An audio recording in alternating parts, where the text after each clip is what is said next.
So, Van, we're going to explore a few sides of you. I know there are many. We don't have enough time to get to all of them. But, I wanted to start with Van, the activist, the fighter for social and economic justice. You've talked to me a little bit about how this got started. So I wanted to first have you tell us sort of what drives that. Probably my dad.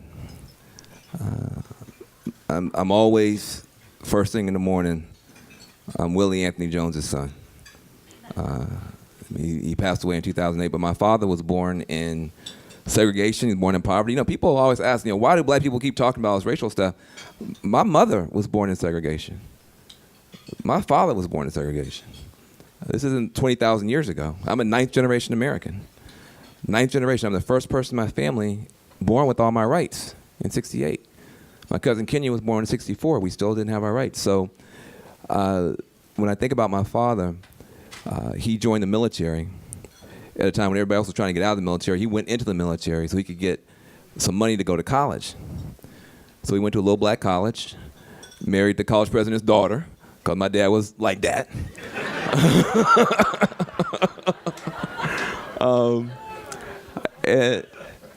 But then after he put himself through college, he put his little brother through college.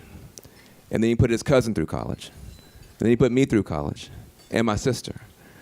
And I just imagine what could he have done if he had been born with a fair shot. And so when I went off to Yale for law school and graduated, I told you this, when my father died, the picture that we put on the funeral program was my father standing in front of Yale Law School with his hands in the air. He grew up in a shotgun shack. And so for me, that day, my family won. And then you have to figure out how you get other families to have that same opportunity. So sometimes they say I'm an agitator, but I see myself as a problem solver. Nothing good happens to black people on accident. Right. It's just not, that's just not how it works. So agitation is just part of the program. Yeah, it's a part of. But I have a vow with myself. I never point out a problem that I'm not also pointing out a solution. Like if I can't point to a solution I know will work, then I just let that one go. But there's some good solutions out there I've been proud to be a part of. Well, let's talk about the entrepreneur side of you. Now, a lot of folks are activists. A lot of folks, join organizations. They do all kinds of things. Not many people are as entrepreneurial about it as you are. And we're going to talk about some of your newest ventures. But tell us first about just how you got, what drove you into that sort of approach? Why did you start organizations as opposed to join them? What was that all about? I have a bad attitude. I would be a terrible employee. I was a terrible employee. And in fact, Eva Patterson, I don't know if you guys know her. Of course, legend. Yes. Eva Patterson, when I graduated from Yale Law School, was the only person who would hire me because I was so on fire about justice. She hired me, and after about 18 months, she said, "You can't work here." He was like, I said, what you mean I can't work here? Because we got to fight. She said, no, see, the we, that's over.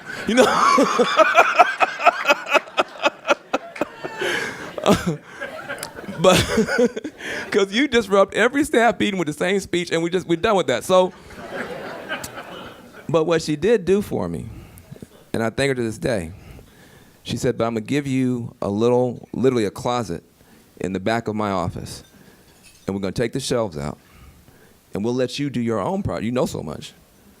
We'll let you do your own project there. And I realized it was harder than it looked, but I also realized I had some skill at it. And she incubated my first effort. And I wound up winning the Reebok International Human Rights Award for my work trying to reform the San Francisco Police Department, Oakland Police Department, and was on my way. But the great thing about it wasn't that she recognized, and I think we have to do this, sometimes people aren't a great fit in their first slot. And we often just get bounced out at that point and declared a failure. She leaned in further to try to figure out where could I fit. And as a result, the Ella Baker Center for Human Rights has closed 5 youth prisons in California. We've cut the youth prison population by 80%. and it's still going. So thank you for Eva Patterson. So we all talk a lot about entrepreneurship, and you embody that in what you've done.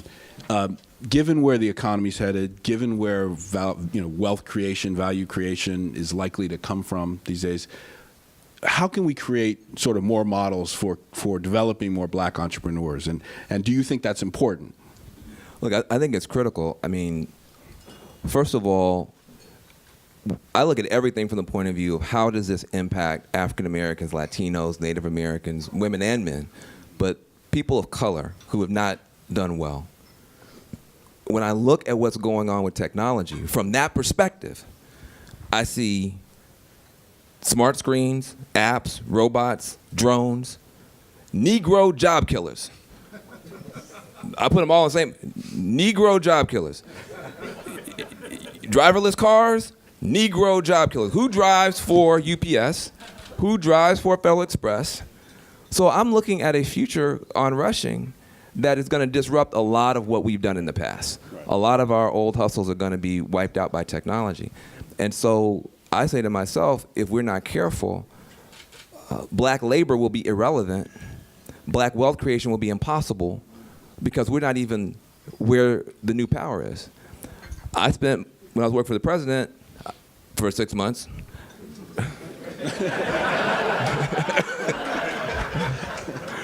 Best 6 months of my life, followed by the worst 2 weeks, but we'll talk about that later. But when I was working for the president, I learned something that was tough to learn. Our strategy since the March on Washington had been focused on Washington, D.C., focused on politics, focused on getting more black mayors, focused on the NAACP bringing lawsuits, so we're going to the Supreme Court. Could we ever have a black president? And we got that. We got the black president. We had 60 votes in the Senate as Democrats. Pelosi was running the House. If that was all we needed, everything should have been fine. And it took us getting there and looking around and realizing that's not the only power center. All these black folks like myself going to law school, trying to be like Thurgood Marshall, I tell them now, have you heard of Scalia?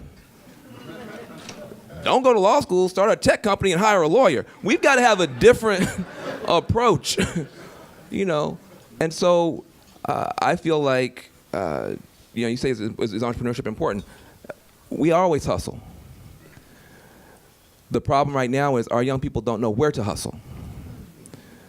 So you have 1 million black kids this weekend playing basketball. You ask them why. They want to be in the NBA. Why? They want to make money. Now watch them now. Don't be mad at them. They get up early. They work late. They're not even being paid. They're working on their game. They're working on their hustle on the court.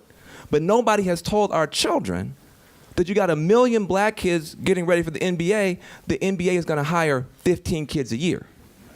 15. There's only 450 people in the NBA. So we hustle. You got kids out there right now in the studio doing their raps, working on their flow. They're brilliant. They're amazing. They're driving global culture right now. But nobody's told them that even the record labels can't figure out how to make money anymore because of technology. So I tell them, don't show me your rap, show me your app. You see. Nice. You gotta. Nice. There we go. We gotta expand our hustle. And that's my commitment, is to helping our young people understand we have to expand our hustle now. There won't be 1 million rappers signed. There won't be 1 million ballers signed, but there will be 1 million jobs created in technology, and we should have our fair share. Fair enough. Fair enough. But let's drill down on that a little bit, though. So, a lot of people believe that, in addition to sort of technology displacing people, the way that the digital economy is sort of structured, so, sort of a winner take all, sort of you come up with the idea, you build it, you get all the spoils, and other people get some of them, but it doesn't seem to trickle down a whole lot. So do you really feel that that's the answer to inequality? And are we just going to wind up with, some black folks win, right, because they join, and but everybody else, just like the whole society, falls further and further behind? Well, I think it has to be a both and. When I say we have to expand our hustle, I don't mean we need to stop worrying about politics, stop worrying about policy, stop worrying about our public schools, but we have to add some things that we maybe didn't know that we needed to add before. So that, to me, that's really important. And I also think, part of what we're seeing with Yes We Code, I've gotten a chance now to go all across the country. Yes We Code is an effort to get 100,000 young adults of color trained to be top-level computer coders. And for me, I remember when I was growing up, they had these ads on TV, United Negro College Fund. It said, a mind is a terrible thing to waste. Well, in an information digital economy, technological genius is a criminal thing to waste. And when we do these hackathons, we've been to Detroit, we've been to Oakland, we've been to Pittsburgh. I was in Detroit yesterday. Genius. We are wasting genius in the black community. We go into these hackathons and these young people of color are asked to solve a problem, to identify and solve a problem.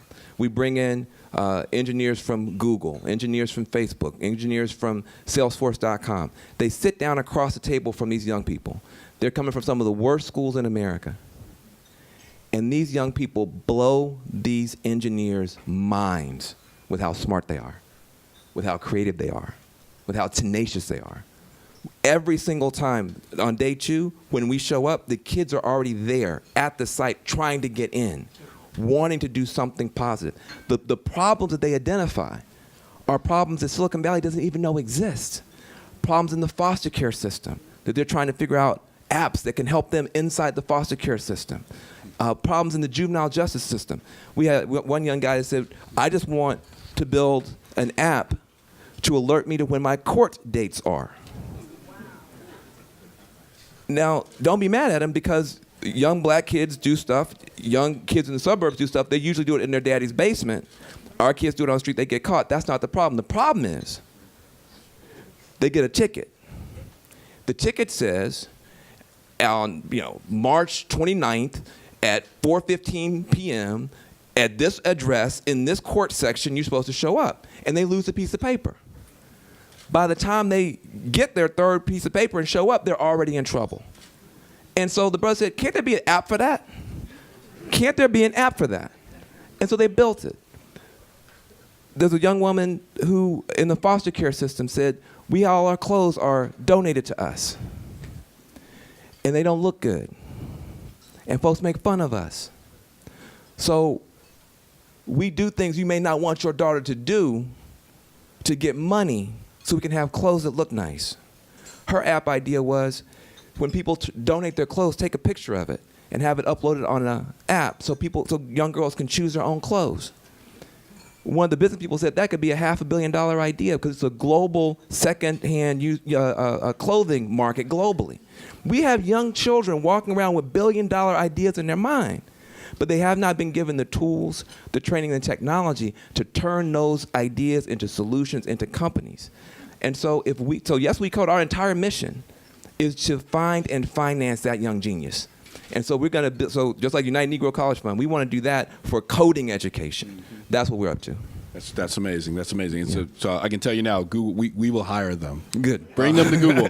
Bring them to Google, because we want all that talent. And you've been supportive of us, so we appreciate it. So, but scaling that, right? 100,000 that's a lot of young people. Big number. That's a big number. But there are a lot of kids of color to reach. Yeah. How do you think about scaling this and what does ultimate success look like? Well, the good thing about us is there are already phenomenal programs that are out there that are already representing big pieces of the pipeline. And there's conversations about how those things get aligned. And so our job is actually not to do the coding education ourselves. Yes We Code got started because Prince, the rock star, who's been a supporter of my work for years, I was with him when the Trayvon thing went down. And when the verdict came back, we were together, and Prince said, every time you see a black kid wearing a hoodie, you think, well, there goes a thug. But when you see a white kid wearing a hoodie, you say, maybe that's Mark Zuckerberg. Same hoodie. Because the hoodie is a uniform of the community, but also of Silicon Valley. And I said, well, you know why, Prince? I said, that's because of racism. He said, well, it could be. Or maybe we haven't created enough black Mark Zuckerbergs. Maybe we do something about that. And so when we began to then try to figure out what to do, what we discovered was, before Prince and I launched this, what we discovered was there were already brilliant programs out there. There's a program called Code 2040, and you should give a round of applause. Code 2040 is doing extraordinary work. Dealing with college students who want to break into Silicon Valley. You have the Level Playing Field Institute that's dealing with K through 12. I could go through so many of our organizations: All-Star Code, Black Girls Code, Hidden Genius Project. And I don't want to leave anybody out, but so when I came back to report to Prince, I said, look, I think the groups are out there. People are helping our young people finally learn how to code. Prince said, well, who's helping the people who are helping the people? He said, that's what we fall down. He said, there should be a big scholarship fund to help all of them. That's what we need to create. So as long as those groups continue to grow and scale in different ways with different populations, we want to be the group that, just like the United Negro College Fund, supports them all. Yes. So that's infinitely scalable. Yeah, and this is the group that your efforts will end the pipeline excuse. Exactly. Right, end the pipeline excuse. Because we can find them and finance them. The other thing, too, I just have to say this. Yeah. Please do not let anybody tell you that African American, Latino, and Native American young people, girls and boys, don't want to code. That is a lie. Nobody's told them that they could. Every single time we've done this, I've got Amy Henderson here, by the way. Give her or Amy a round of applause. Raise your hand. She's one of the big designers of this whole thing. Every single time we get a room full of African American, Latino, Native American young people. I don't care if it's 10 or 100, or we've done as many as 2,000. You can get them to want to become coders in 90 seconds by just 3 questions. First thing, does anybody in here have a smartphone? They all raise their hand. I don't care if they're 8. I got my son's 10, he ain't got no smartphone, and won't have one. But, another story. No, I mean, down to 6 years old, they have one. All right, second question, I ask them. I'm an old dude, I'm out of it. Has anybody in this room ever downloaded an app? They all raise their hand. Proud. That's okay, third question. Has anybody in here ever uploaded one? And not one hand goes up. I said, that's because we are suckers. I said, nobody told you that when you download somebody else's app and you use it, you're making money for them. You're making money for somebody you've never met. Nobody ever told you that. You're sitting here moving your thumbs around, making money for somebody you've never met. Black people moving their thumbs around, making money for other people, used to be called picking cotton. I don't mean to offend nobody. But us doing stuff that makes money for other people is nothing new.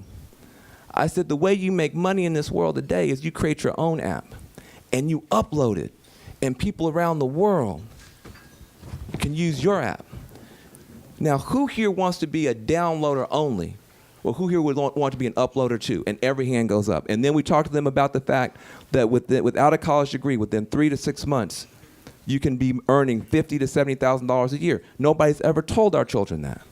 Our children don't know, and our parents don't know, and our coaches don't know, and our preachers don't know that there are boot camps right now that for $12,000 are teaching people to get 50K jobs in 6 months with no college degree.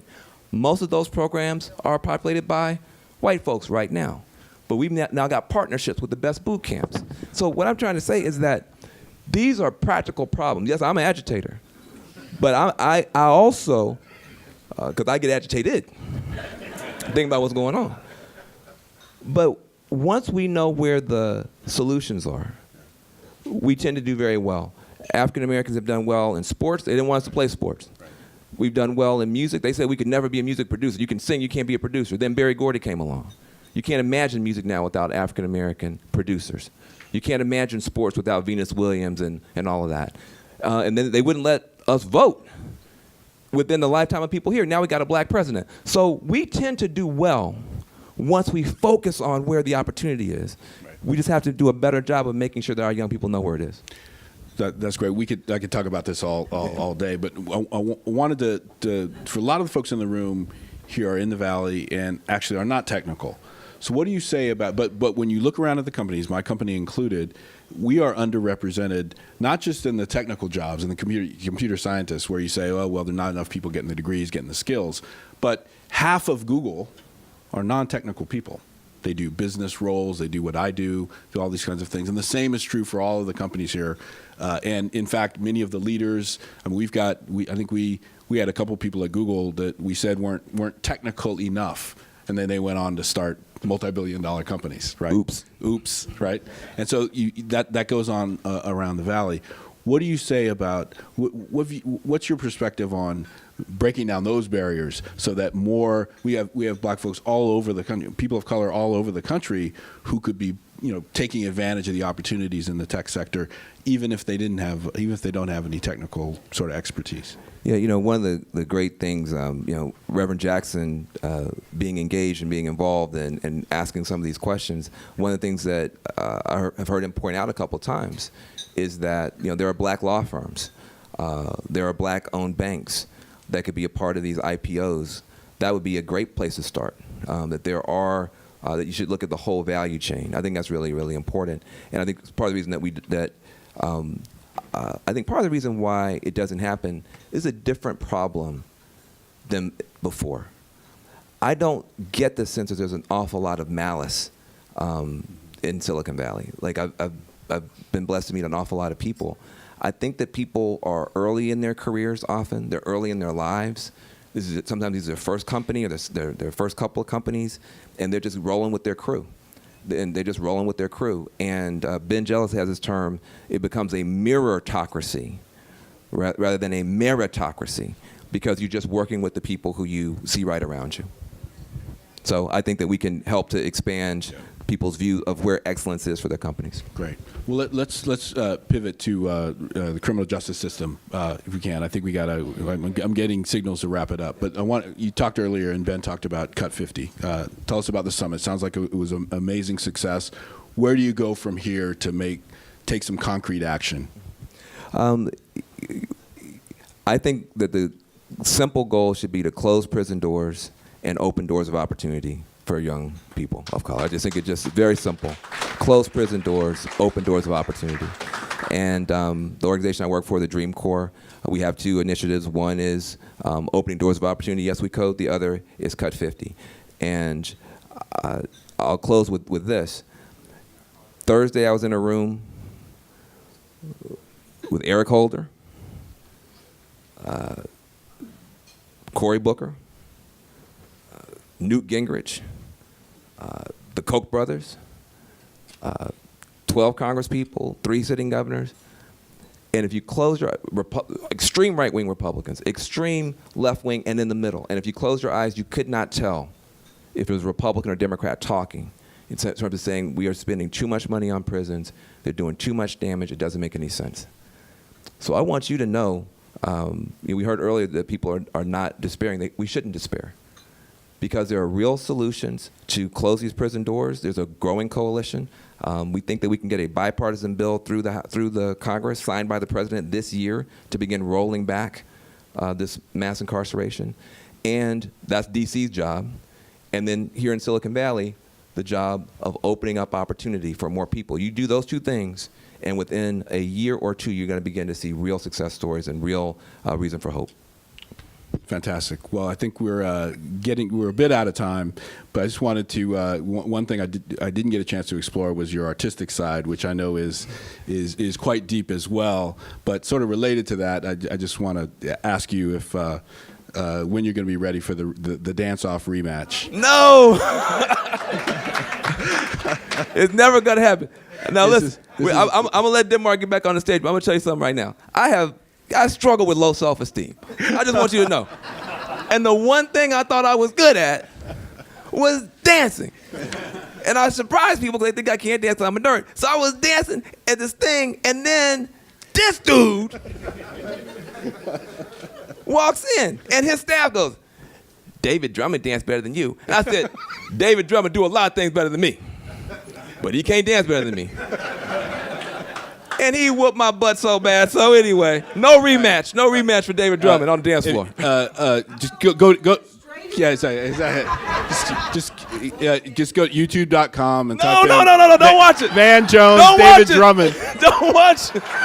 Thank you, Van. This is amazing.